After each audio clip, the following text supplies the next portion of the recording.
Your life comes down to your decisions, and if you change your decisions, you will change everything.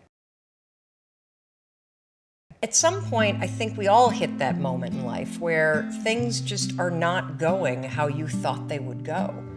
And what's amazing about those moments is we all respond very differently. When you're scared and you're afraid and you're jealous and you're overwhelmed with emotion, it is so much easier to point the finger at other people. That's a decision, by the way. Sure. The alarm would go off at 6 o'clock in the morning, and I would lie there and I would hit the snooze button. In the scheme of life, hitting the snooze button is not that big of a deal. But here's the thing about life. None of us wake up and say, today is the day I destroy my life. What we do is we kind of check out because it feels overwhelming. Or we check out because we're afraid. Or we check out because we start listening to self-doubt. And then we make these teeny tiny decisions. You knew that there was more in store for you, but you couldn't figure out, how do you close the gap? How do you find the power that's in you? How do you discover your greatness? How do you solve these problems? It feels so overwhelming. You get trapped in what I call the knowledge action gap. You know what to do, but you can't seem to make yourself do it, right? I mean, every one of us is one Google search away from a list of instructions that if you follow any of them, it will change your life. But how do you get out of your head and stop thinking about what you need to do and actually do it? Instead of isolating yourself, pick up the phone and call a friend. Get yourself out into the woods and go for a walk. Start running again. Like all these little things that I was capable of, but I couldn't get out of here. Could not get out of here. And if you're stuck, that's the problem. The problem is you're in your head, you're thinking. That is the universal problem, and it all starts with this knowledge of what to do, and then you hesitate and you think about whether or not you feel like doing it. So for a couple months, I was really stuck. Chris would get up at 6, I'd hit the snooze, and then I'd hit the snooze, and then I'd hit the snooze. The kids would miss the bus, and then every night I'd do the same thing. I'd go in bed. Have you ever had one of those nights? Probably before you started your company, but where you go in bed and you're like, all right, Tom, that's it. Tomorrow, it's the new me. Tomorrow, I'm gonna get up on time. I am gonna go to the gym.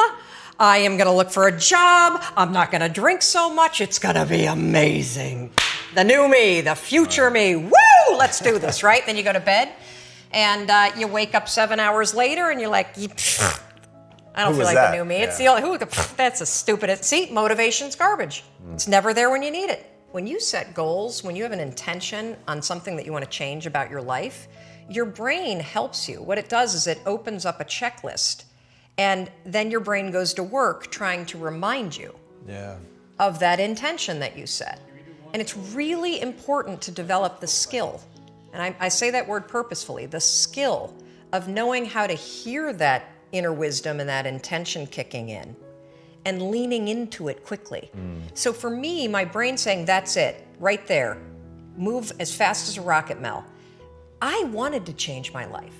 And I think most people that are miserable or that are really like dying to be great and dying to have more, we want to change. We want to live a better life. We want to create more for our families. We want to be happier. The desire is there. Again, it's about how do you go from knowledge to action. So the first thing in this story that's important is realizing that the answer was in me. And my mind was telling me, pay attention. The next morning, the alarm goes off, and I pretended NASA was there. It's the stupidest story. I literally went 5, 4, 3, 2, 1. I counted out loud, and then I stood up. And I'll never forget standing there in my bedroom. It was dark, it was cold, it was winter in Boston. And for the first time in 3 months, I had beaten my habit of hitting the snooze button. Well, the next morning I used it again and it worked. The next morning I used it again and it worked. The next morning I used it again and it worked. And then I started to notice something really interesting. There were moments all day long,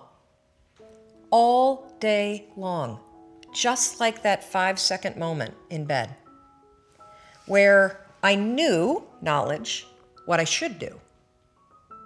And if I didn't move within 5 seconds, My brain would step in and talk me out of it. Every human being has a 5-second window, might even be shorter for you. You have about a 5-second window in which you can move from idea to action before your brain kicks into full gear and sabotages any change in behavior. Because remember, your brain is wired to stop you from doing things that are uncomfortable or uncertain or scary.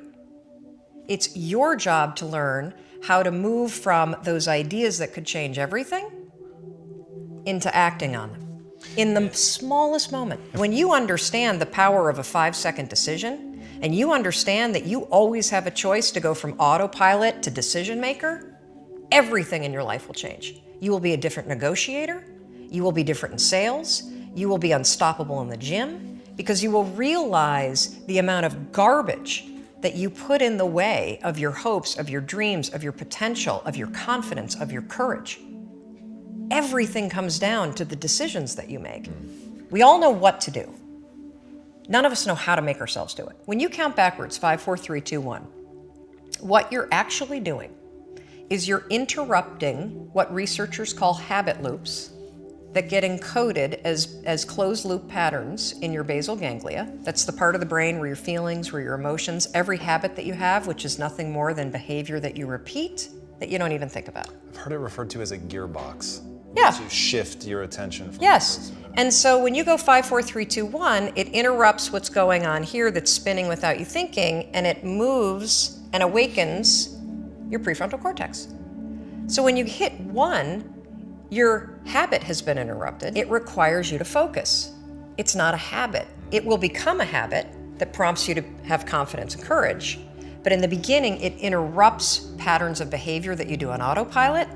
It helps you assert control, and it teaches you how to become the kind of person that moves from thinking about something to actually doing it. What's incredible is in 5 seconds flat, self-doubt can take over and rob you of your power, and rob you of joy, and rob you of your potential. Or in 5 seconds flat, you can actually use one stupid little trick to push yourself to grab it.